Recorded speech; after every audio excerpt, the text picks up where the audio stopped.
ఈ లోకములో ఏది శాశ్వతం కాదు అని అందరూ అంటూనే ఉంటారు, కానీ దాన్ని నమ్మేది చాలా తక్కువ మంది. డబ్బు శాశ్వతం కాదంటారు, అది అందరికీ తెలిసిందే, కానీ ఎంతమంది నమ్ముతారు? నమ్మితే ఎలా ఉంటారు? డబ్బును వాళ్ళు లెక్క చేయరు, డబ్బును వాళ్ళు పట్టించుకోరు, డబ్బుకి వాళ్ళు విలువ ఇవ్వరు. జీవితం శాశ్వతం కాదంటారు, కానీ ఎంతమంది నమ్ముతున్నారు? జీవితం శాశ్వతం కాదని నమ్మిన వారు జీవితాన్ని చాలా జాగ్రత్తగా బ్రతుకుతారు. రెండవది, చనిపోవడానికి కూడా వాళ్ళేమి ఇబ్బంది పడరు.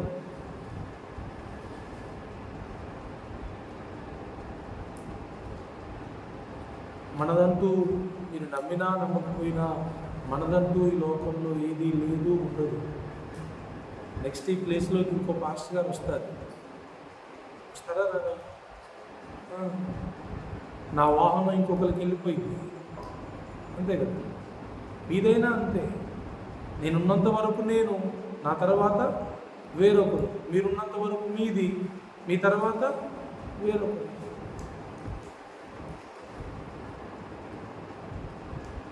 దేవుడేమో లోకమునైనను లోకములో ఉన్నవాటినైనను ప్రేమించకండి అని ప్రభు చెప్తే, మనమేమో ఇంకా వాటి మీదనే మనసు పెట్టి వాటి మీదనే ఆశ పెట్టుకొని బతుకుతూ ఉన్నాం. మనం కోరుకోవాల్సింది దేవుణ్ణి, మనం ఆశించాల్సింది దేవుణ్ణి, మనం ఇష్టపడాల్సింది దేవుణ్ణి, మనం ప్రేమించాల్సింది దేవుణ్ణి, మనం బ్రతకాల్సింది ప్రభు కోసం. ఒక పెద్ద ప్రవక్త పెద్ద పొరపాటు చేశాడు. బిలాము అనే ప్రవక్త ఎంత పెద్ద ప్రవక్త అంటే, ఆయన ఏది పలికితే అది జరుగుతుంది. నువ్వు దీవించబడును గాక అని ఆయన చెప్తే దీవించబడతావు, ఫిక్స్, తిరుగులేదు దీంట్లో. నువ్వు శపింపబడును గాక అని ఆయన అన్నాడు అంటే 100% నువ్వు శపింపబడతావు. మా బాగా వినాలి, అంత పవర్ఫుల్ ప్రాఫిట్. ఆయన నోటి గుండా ఏదొస్తే అది జరుగుతుంది. ఏం పేరు ఆయన పేరు? బిలాం. ఈ విషయం బాలాకు అనే రాజుకు తెలుసు. రాజు పేరేంటి? బాలాకు. ఇశ్రాయేలు ప్రజలు తన దగ్గరికి యుద్ధానికి వస్తున్నారని, తనకంటే వారు ఎక్కువ బలము కలిగిన వారని బాలాకు రాజు ఎరిగి, వారిని ఓడించి వారిని జయించే శక్తి లేక ఒక ఆలోచన చేశాడు. ఏంటి తెలుసా? ప్రవక్త అయిన బిలామును పిలిపించడానికి తన దగ్గరున్న కొద్ది మందిని బిలాము దగ్గరికి పంపించాడు. ఒక గొప్ప నమ్మకం, ఒక గొప్ప విశ్వాసం ప్రవక్త మీద. ఈయన గనకొచ్చి ఈ ప్రజలను శపిస్తే శపింపబడతారు, అప్పుడు నేను ఈజీగా వారిని జయించవచ్చు.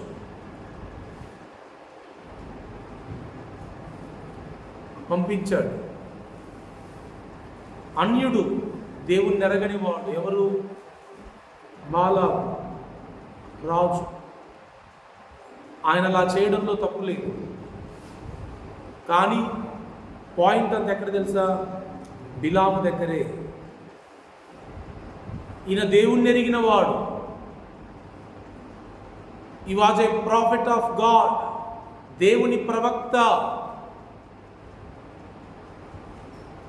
చాలా జాగ్రత్తగా ఉండాల్సింది పోయి తన దగ్గరకు బాలాకు పంపించిన అధిపతులు రాగానే మొదట్లో బాగానే బిహేవ్ చేశాడు.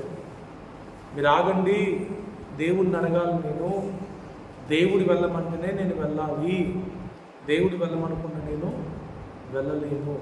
గుర్తుపెట్టుకోండి, ఒక వ్యక్తికి దేవుడు శక్తిని ఇవ్వాలంటే, పవర్ ఇవ్వాలంటే ఆ వ్యక్తి దేవుని కంట్రోల్లో ఉండాలి. Unless he will get nothing from God.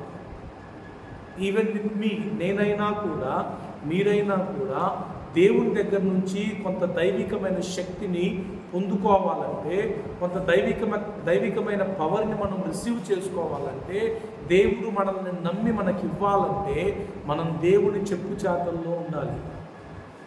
Hello, ఇక్కడే ఉన్నారా? Are you here? నువ్వు ప్రార్థన చేస్తే ఒక కార్యం జరగాలంటే, నువ్వు ఒక మాట చెప్తుంది జరగాలంటే, నీ నోటి మాట స్థిరపరచబడాలంటే, దేవుడు నీకు కొంత శక్తిని ఇవ్వాలంటే నువ్వు కంప్లీట్గా దేవుని అండర్లో ఉండాలి, దేవుని స్వాధీనంలో ఉండాలి. దైవికమైన శక్తి ఎప్పుడూ కూడా నీ యొక్క స్వలాభం కోసం దేవుడు ఇవ్వడు.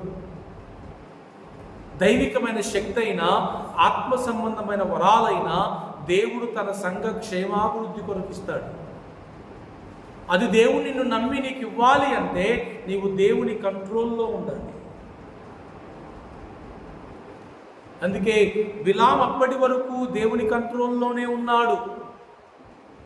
అందుకే బాలాకు దగ్గర నుంచి అధిపతులు రాగానే, మీరు ఉండండి, నేను దేవుణ్ణి అడిగి వస్తాను, దేవుడు వెళ్ళమంటే వెళ్తాను, వద్దంటే నేను రాను మీతోని అని చెప్పి దేవుని దగ్గరికి వెళ్ళి, ప్రభువా పలానా వాళ్ళు వచ్చారు, వెళ్ళమంటారా లేదా అని అడిగాడు.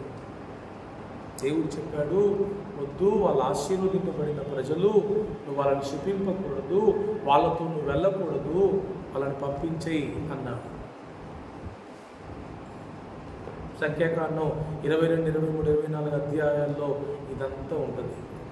హోంవర్క్ మీకు ఇంటికి వెళ్ళాక చదువుకోండి. సరే అని బిలాము ప్రార్థనలో నుంచి వచ్చి ఆ ప్రజలతో చెప్పాడు, అయ్యా దేవుడు వద్దంటున్నాడు, వెళ్ళిపోండి. వెళ్ళిపోయారు.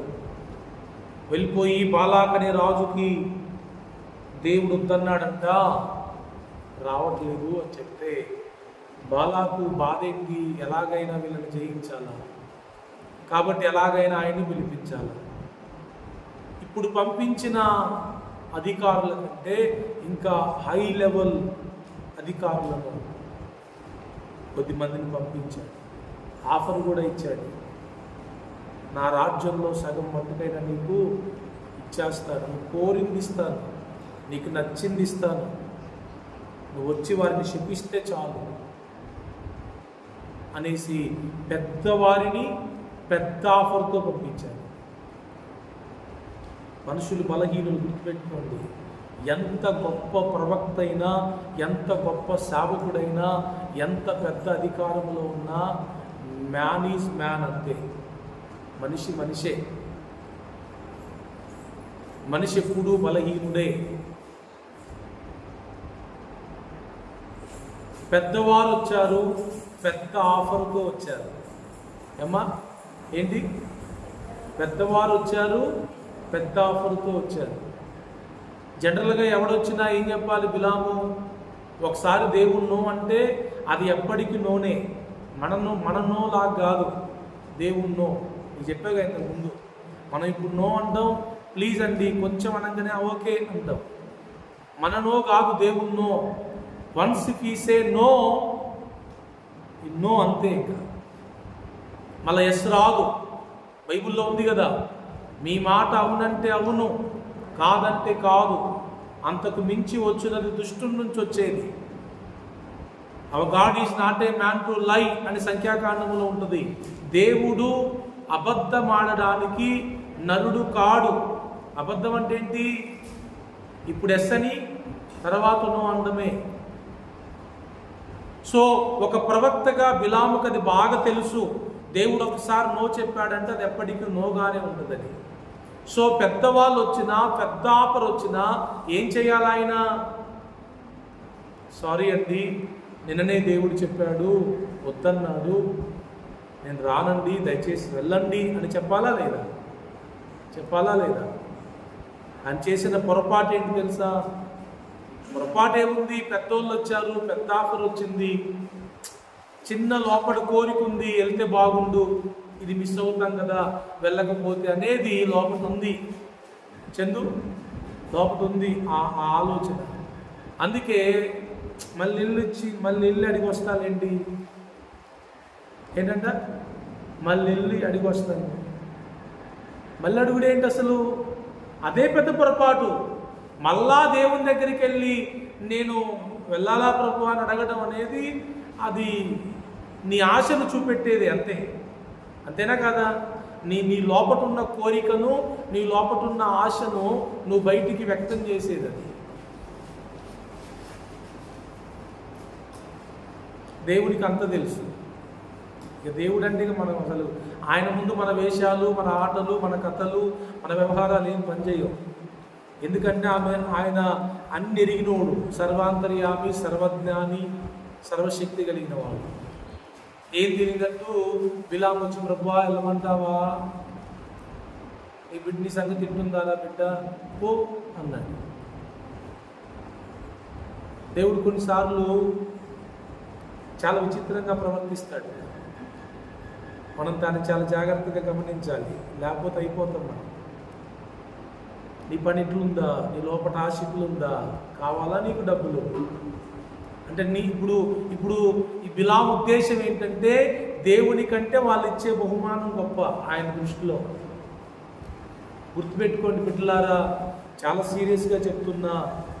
దేవుని దృష్టిలో మనం నీతిమంతులుగా, న్యాయవంతులుగా, యథార్థవంతులుగా ఉండాలి.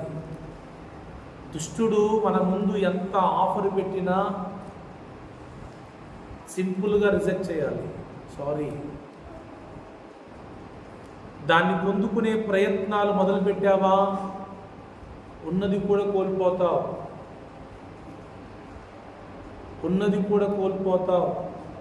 సాతాను పని లోకంలో ఏంటంటే నీకు బంపర్ ఆఫర్లు ఇచ్చి ఎలాగైనా ప్రభువు నుండి నిన్ను దూరం చేయాలనేదే దాని పని. అందమైన, ఆశీర్వాదకరంగా అనిపించే ఆఫర్లే నీ ముందు పెడుతుంది అది. బిలాము ఫెయిల్ అయ్యాడు.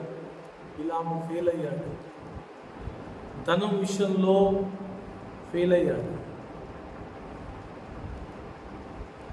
నా దేవుడు వద్దన్నాడు, నాకొద్దు అని రెండోసారి చెప్పలేకపోయాడు. ఫస్ట్ సారి చెప్పగలిగాడు కానీ నెక్స్ట్ టైం చెప్పలేకపోయాడు. యోసేపు గురించి ఆదికాండములో పోతీఫర్ భార్య గురించి రాయబడే మాట ఏంటి తెలుసా? ప్రతిరోజు యోసేపుని పోతీఫర్ భార్య ఏం చేసిందంట? What is there? Can you read it for me? చదవగలరా? స్పీడ్గా తీస్తే చదవండి, నా టైం వేస్ట్ అయ్యి దయచేసి. ఆదికాండం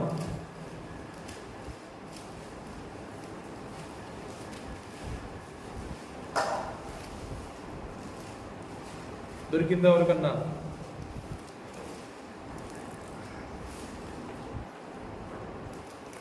అమ్మా ఇంత లేటా?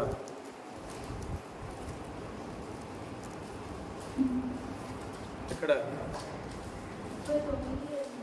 39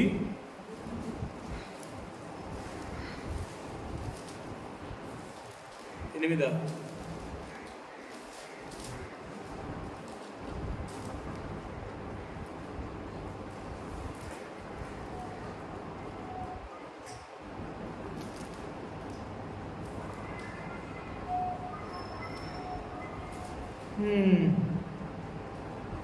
రైట్. 10వ వచనం.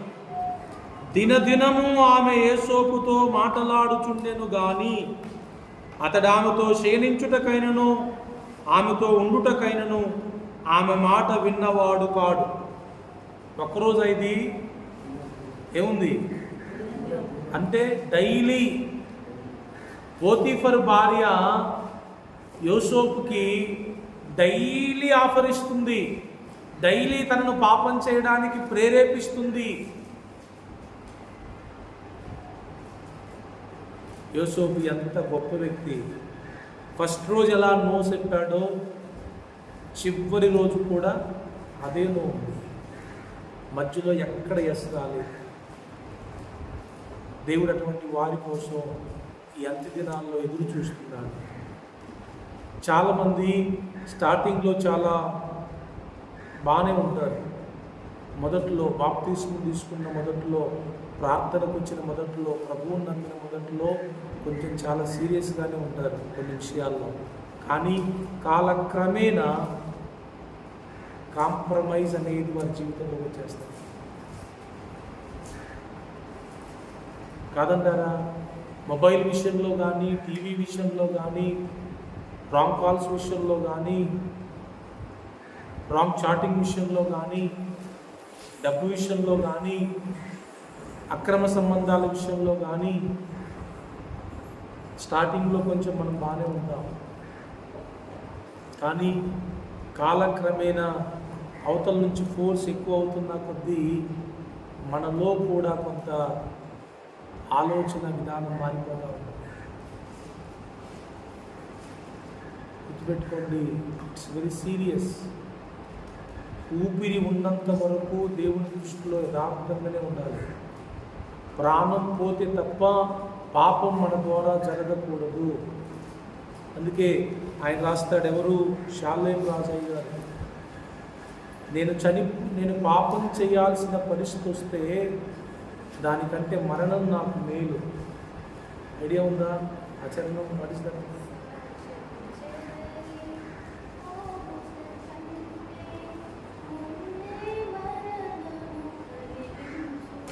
సాక్ష్యము చెదరిపోవుట కంటే, అంటే సాక్ష్యాన్ని కోల్పోవడం కంటే నాకు ముందే మరణాన్ని కలగచేయకువా. వాట్ ఏ సీరియస్ ప్రేయర్ అది! ఎంత తీవ్రమైన ప్రార్థన! Can you pray this prayer?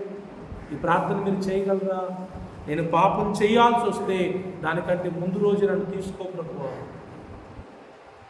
మాటి మాటికి ప్రతి దినం యోసేపుని పోతీఫరు భార్య రెట్టిస్తూనే ఉంది, ప్రేరేపిస్తూనే ఉంది, అడుగుతూనే ఉంది. కానీ ఎప్పటికీ ఆయన ఒప్పుకోలేదు.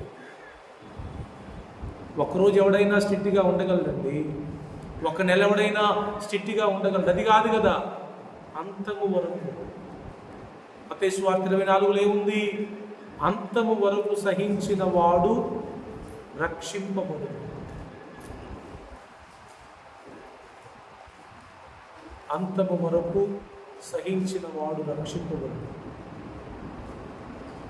ఈ రోజున చాలామంది, ఈరోజు మెసేజ్ ఏంటి తెలుసా? మొదట్లో ఉన్న నీ ప్రతిష్ట, మొదట్లో ఉన్న నీ సమర్పణ, మొదట్లో ఉన్న నీ ఆత్మీయత, మొదట్లో ఉన్న నీ యథార్థత ఈరోజేది? గుర్తుపెట్టుకోండి, ఏది కోల్పోయినా తిరిగి మనము సంపాదించుకోగలమేమో కానీ ఒకసారి పరిశుద్ధతను కోల్పోతే, ఒకసారి యథార్థతను కోల్పోతే, ఒకసారి ఆత్మీయతను మనం కోల్పోతే తిరిగి నూతన పరచబడుట అసాధ్యమని హెబ్రీయులకు రాసిన పత్రిక 6వ అధ్యాయంలో 10వ అధ్యాయంలో రాయబడి ఉన్నది.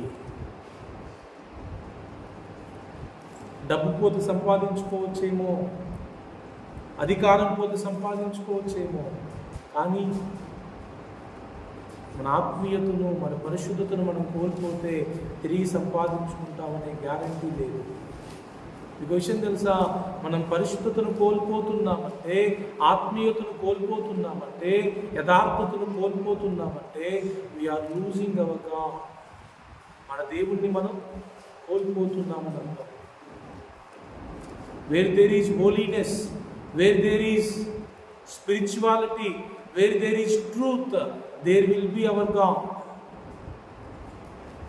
పరిశుద్ధత ఉన్న దగ్గర, సత్యం ఉన్న దగ్గర, ఆత్మీయత ఉన్న దగ్గర, యథార్థత ఉన్న దగ్గర దేవుడు ఉంటాడు. మీరు దాన్నే కోల్పోయారనుకోండి, మీరు దేవుణ్ణి కోల్పోతారు. దేవుణ్ణి కోల్పోయారనుకోండి, ఏముండదు. ఇంకా చూస్తారా? చివరికి బిలాము పరిస్థితి ఏమైందో చూస్తారా? తెలుసా ఎవరికన్నా?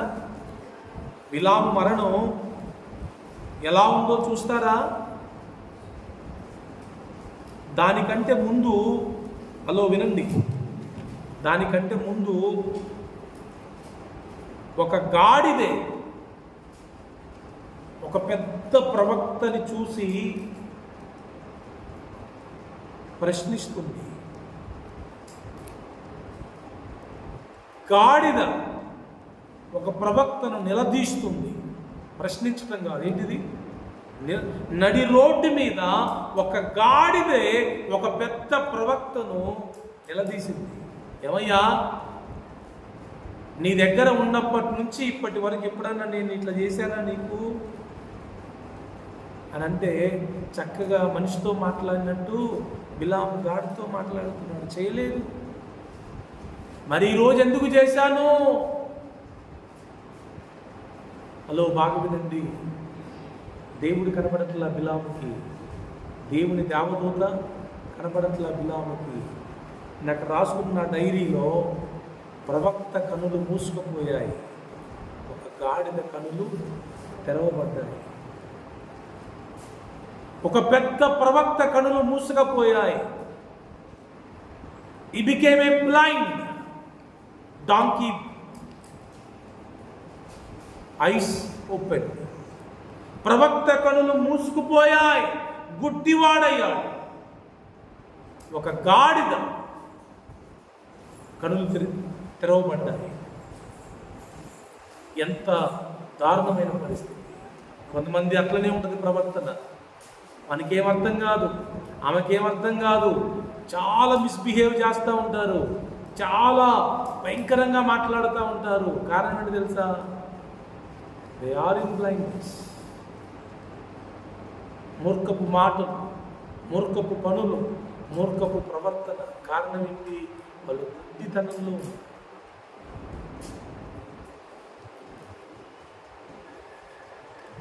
అది రోడ్డు మీద గాడిద అంటుంది, ఏంటయ్యా నన్ను కొడుతున్నావేంటి?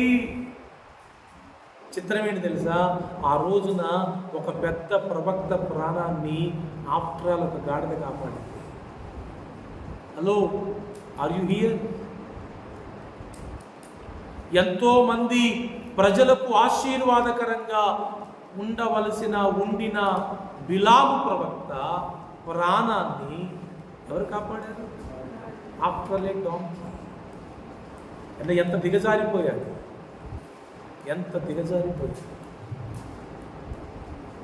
కొంతమంది దిగజారిపోవడం మొదలు పెడితే ఎంతకైనా దిగజారిపోతారు.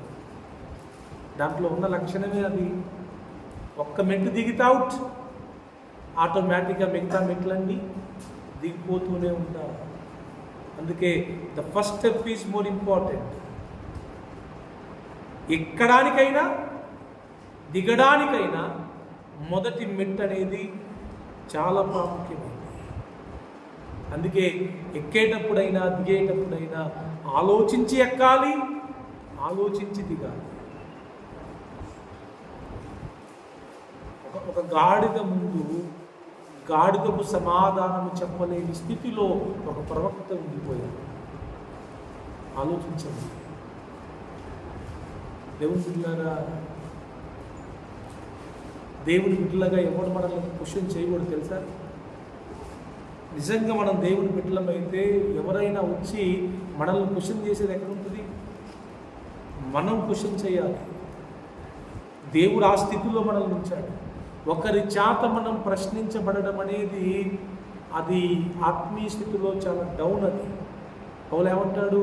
ఒకరి చేత నేను విమర్శింపబడను, అది నాకు చాలా చిన్న విషయం.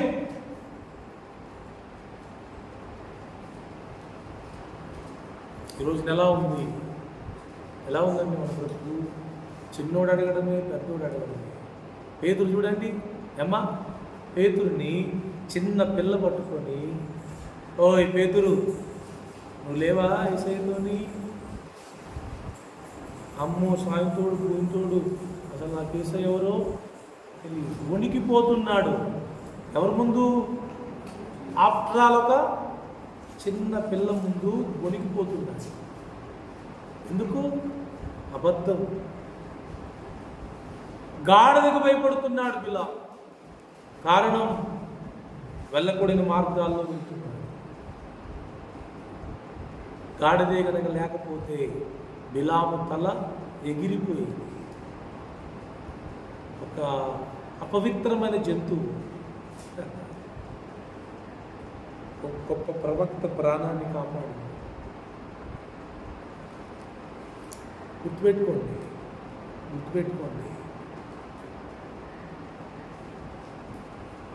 బిలాము బాలాకిచ్చే బహుమానం ఆశించి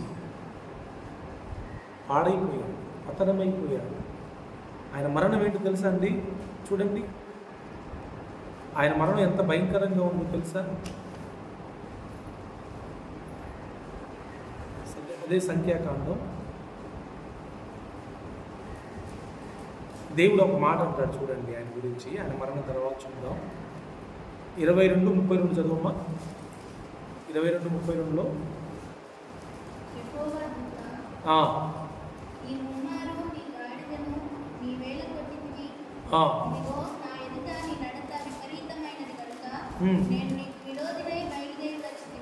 ఆ మాటలు అండర్లైన్ చేయండి.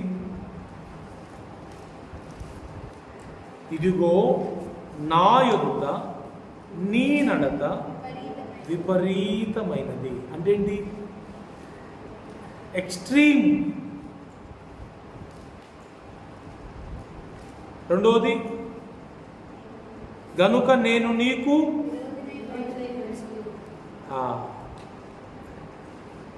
బిలాముకి ఎవరు విరోధయ్యారు? దేవుడు. దేవుడి విరోధైతే బ్రతకగలమంటారా? దేవుడి విరోధంగా బ్రతకగలమా? ఇంటి పక్కనోడో, ఇంటి అనుకోడో, కొలిగ్గో, క్లాస్మేటో విరోధైనా పెద్ద విషయం కాదు. కానీ దేవుడి విరోధైతే అయ్యా, దేవుడు ఎప్పుడు విరోధవుతాడు?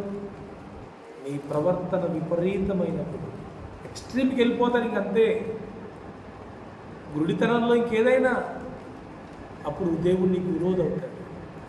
అప్పుడు ఏమైంది తెలుసా? నీ బతుకు ఎట్లుంటుందో తెలుసా? నీ చావు ఎట్లుంటుందో తెలుసా? ఇప్పుడు చదవండి 31వ అధ్యాయం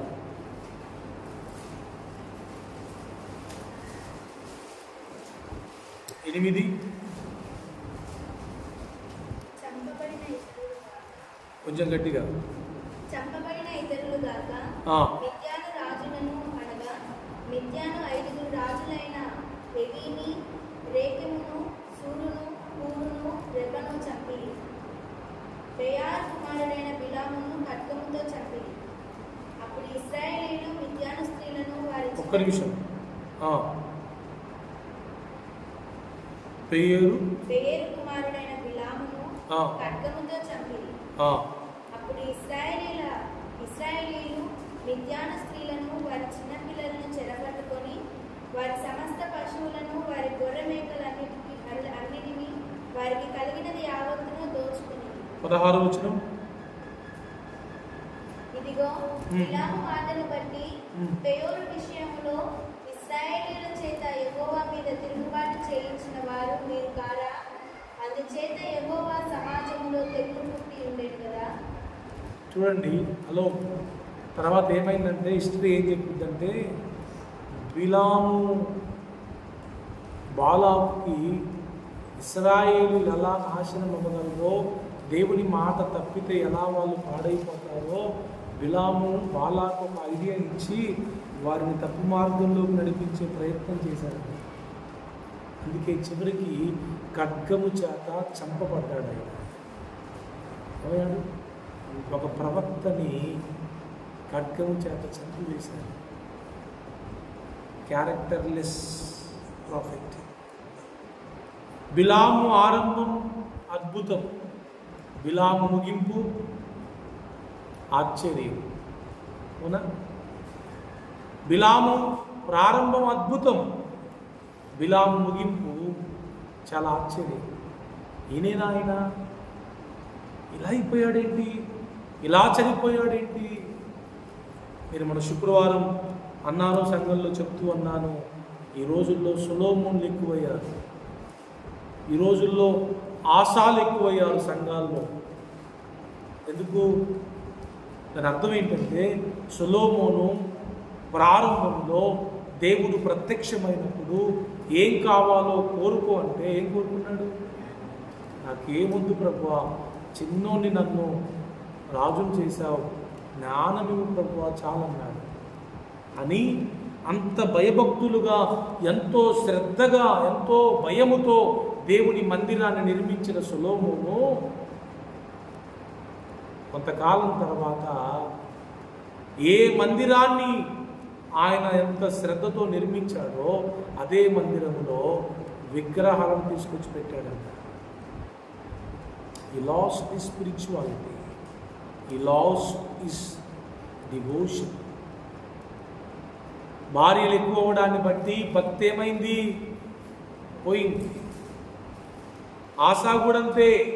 మొదట్లో యుద్ధానికి తన మీదకి శత్రువులు వస్తే ప్రభు పాదాల దగ్గరికి వెళ్ళి అయ్యా అని అడిగితే ప్రభు సహాయం చేశాడు. ఆ తర్వాత కాలంలో వేరే రాజును ఆశ్రయిస్తాడు. ఆ తర్వాత తన కాలుకి పుండు పుడితే కనీసం దేవుడి దగ్గర విచారణ చేయలేదంట, వైద్యులనే సంప్రదించాడంట. ఏమవుతుంది ఈ రోజున సంఘంలో? హలో, ఈ రోజున సంఘంలో అందరూ మొదట్లో ఉన్న భక్తిని కొంతకాలానికి కోల్పోయి భక్తిహీనులుగా చచ్చిపోతున్నారు. మొదటి వారి కడపటి వారు అవుతారు, కడపటి వారు మొదటి వారు అవుతారని ప్రభు చెప్పలా? అది ఎగ్జాక్ట్లీ జరుగుతూ ఉంది. కాదని చెప్పే ధైర్యం మీకుందంటారా? ఎవరి గురించో ఎందుకు కాదని చెప్పే దమ్ము ధైర్యం మీకుందంటారా? ఈరోజు ప్రభు బల్లలో మనం చేయి వేయబోతున్నాం. జాగ్రత్త. ఎలా ఉంది మన జీవితం? ఎలా ఉంది మన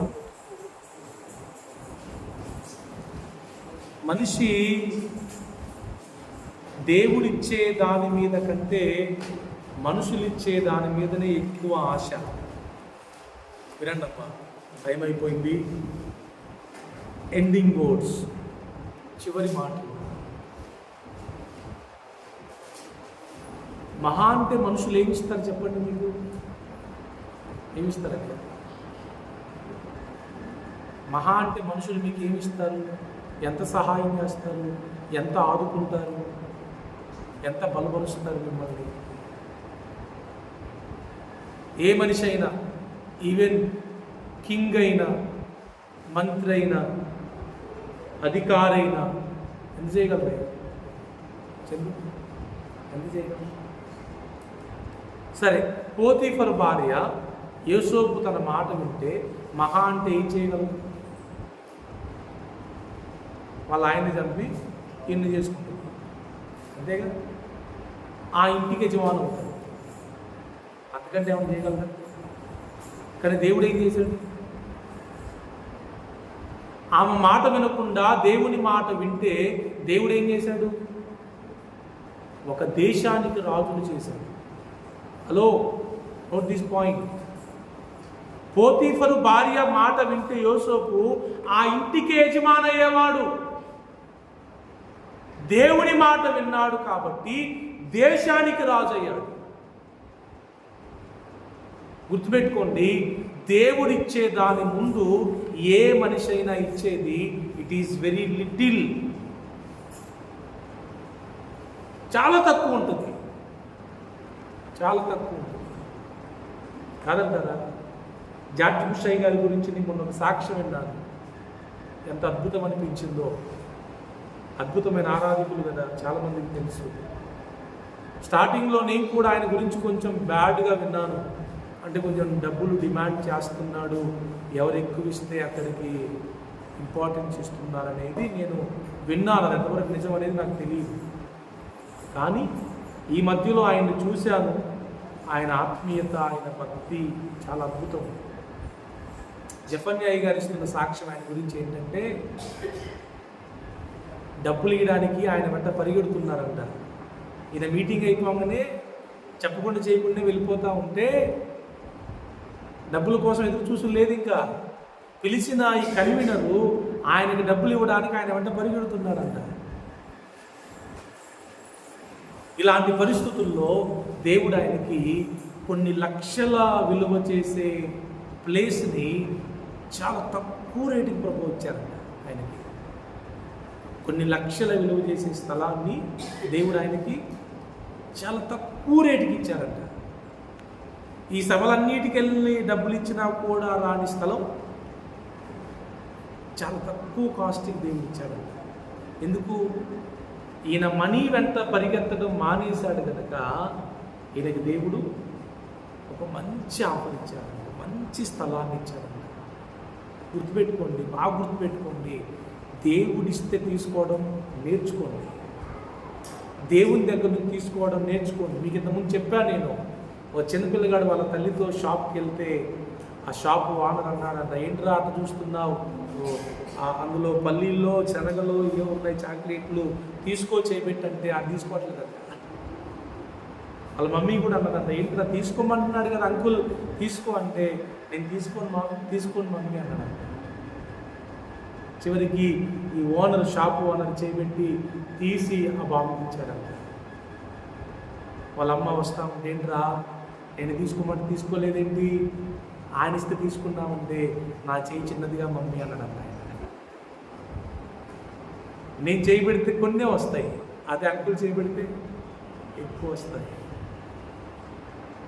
మన పాకెట్ చాలా చిన్నది. అందుకే ఒక దైవజనుడు అంటాడు, నీ పాకెట్లో ఉన్న దాన్ని బట్టి ప్లాన్ చేయగయ్యా, దేవుని పాకెట్లో ఉన్న మనీని బట్టి ప్లాన్ చేయి అంటాడు. ఏదైనా దేవుని హస్తం చాలా పెద్దది, దేవుని పాకెట్ చాలా పెద్దది. అందుకే ఆయన ఇవ్వాలని కోరుకోండి. మనుషుల వెంబడి ఎందుకు సొల్లు గార్చుకుంటా, ఈడేమిస్తాడో వాడేమిస్తాడో ఈవేమిస్తుందో ఆయన ఆమె ఇస్తుంది, ఏమి ఇవ్వరు. ఇచ్చిన ఆ మాటలు చచ్చిపోతారు. ఇంకా రూపాయి ఇచ్చారంటే ఆ రూపాయికి ఎన్ని మాటలు ఉంటాయో. వాళ్ళు ఇచ్చేది రూపాయే, ఆ రూపాయి మళ్ళీ 100 మందికి చెప్తారు. ఇప్పుడు ఒక 100 రూపాయలు సాయం చేయడం, ఫోటో తీసి ఫేస్బుక్లో, యూట్యూబ్లో, వాట్సాప్ స్టేటస్లో పెట్టుకోవడం పెద్ద ఏదో కోట్లు సహాయం చేసినట్టు. అందుకే మనుషుల సహాయాన్ని ఎప్పుడు కోరుకోవద్దు. మనం బిలాము చేసిన పొరపాటు చేయొద్దు. మనం బాలాకు రాజు ఏదో ఇస్తాడనుకున్నాడు, చివరికి ఖడ్గము చేత చెప్పబడ్డాడు. గాడిదకి సమాధానం చెప్పలేకపోయాడు. గాడిద నిలదీస్తే ఆన్సర్ లేదు మనోడికి. నేను అందుకే చెప్తున్నాను, మనుషులు ఏదో ఇస్తారు, మనం గొప్పవాళ్ళం అయిపోతాం, మనుషులు ఏదో సహాయం చేస్తారు, మనం బాగుపడిపోతాం అనుకోవద్దు. సురేష్ అయ్య గారిని చూసి నేర్చుకున్నాను నేను. 75,000 90,000 అవసరమంట. పొద్దున్నే మేస్త్రికి డబ్బులు ఇవ్వాలి, చేతిలో రూపాయి లేదు. 9 గంటలకు మోకాళ్ళని చేతులు పైకెత్తిందంట అంతే, గదిలో, మన ప్రార్థనా గదిలో. నైట్ 9 గంటలకి నిలువు మోకాళ్ళు వేసి చేతులు పైకెత్తిండు. 5 గంటల వరకు, ఉదయం తెల్లవారుజామున 5 గంటల వరకు ఒకరు వచ్చి డోర్ కొట్టేంత వరకు మోకాళ్ళ దగ్గర చేతులు దించలేదంట. ఆడొచ్చన్నదంట, నువ్వు దగ్గర భూమి మన దగ్గర పోనీయమని. ఏంటయ్యా అంటే, ఏంటేంది నువ్వు మోకాళ్ళు ఎత్తి మాకు అక్కడ దగ్గర చేడొచ్చింది, దేవుడు వచ్చి డబ్బులు ఇవ్వమని నీకు తీసుకొని ఆయన అని కవర్ పట్టుకొచ్చి ఆయనకి డబ్బులు ఇచ్చి వెళ్ళిపోయినాడు. ఎవరిని అడిగాడు? అంతే. మీకు దమ్ము, ధైర్యం, ఆశ, ఆసక్తి ఉంటే ప్రభువుని అడగండి. రోజు ఉపవాసం ఉండండి, ఒకరోజు తిండి మానేయండి. నీకేం కావాలో ప్రభువుని అడగండి. అడగకముందే నీ అక్కర్లన్నీ ఎరిగిన దేవుడు అండి. మనుషుల్ని అడిగితే ఏం ప్రయోజనం? నీ ధనము నీతో నశించునుగాక అంటాడు పేతురు, అపోస్తుల కార్యం. ఎవరైనా గారడీ సీమోను, గారడీవాడైనా ఈ ఆత్మవరం నేను చేయబెడితే కూడా పరిశుద్ధ ఆత్మదేవుడు దిగి రావాలి, నాకు ఈ వరాన్ని ఇవ్వమని ధనాన్ని ఆయన ముందు పెడితే నీ ధనము నీతో నశించునుగాక అంటాడు. ఎవడైనా ఏం చేస్తాడు? భలే కానికి ఇచ్చారు ఆయన, ఇట్లా ఆయన కానికి తీసుకొని ప్రార్థన చేయాలి కదా. కానీ పేతురు ఏమన్నాడు? నీ ధనము నీతో నశించునుగాక. ఎస్,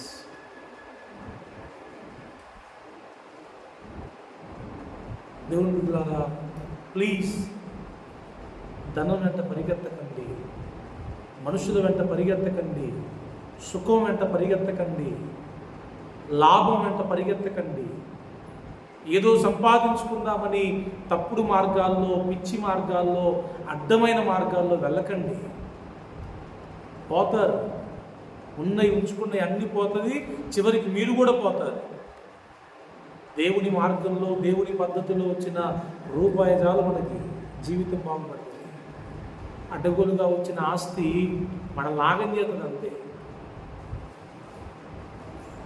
ఆయన బ్రతికిస్తే ఎలాగైనా బ్రతుకుతాం, ఆయన పోషిస్తే ఎలాగైనా పోషింపబడతాం. అయ్యా, అరణ్యంలో 40 సంవత్సరాలు 20 లక్షల మంది ప్రజలను పోషించిన దేవుడు బట్టలిచ్చాడు, చెప్పులిచ్చాడు, తిండిచ్చాడు, నీళ్ళిచ్చాడు, మాంసం కావాలంటే మాంసం కూడా ఇచ్చాడు. నిన్ను పోషించడం పెద్ద లెక్కేం కాదు ఆయనకి. ప్లీజ్ డోంట్ లుక్ మ్యాన్, ప్రజల వైపు, మనుషుల వైపు చూడకండి, ప్రభు వైపు మాత్రమే చూడండి. బిలాము బాలాకు పంపించిన అధిపతుల వైపు, ధనము వైపు చూశాడు. ఒక ప్రవక్తగా సర్వనాశనం అయిపోయాడు. హెచ్చరిక మీకు ఇది. సాతానే మిమ్మల్ని కొన్నిసార్లు మీకు బంపర్ ఆఫర్ ఇచ్చి మిమ్మల్ని తిప్పడానికి ప్రయత్నం చేస్తుంది. ఇది సాతాను ఇచ్చేదా, దేవుడు ఇచ్చేదా కూడా తెలియాలి, తెలివి ఉండాలి. మన వాళ్ళకి ఈ రోజున లేదేంటి తెలుసా? ఇదే. చూడ్డానికి కట్అవుట్లు బాగుంటాయి కానీ లేదు. ఎస్,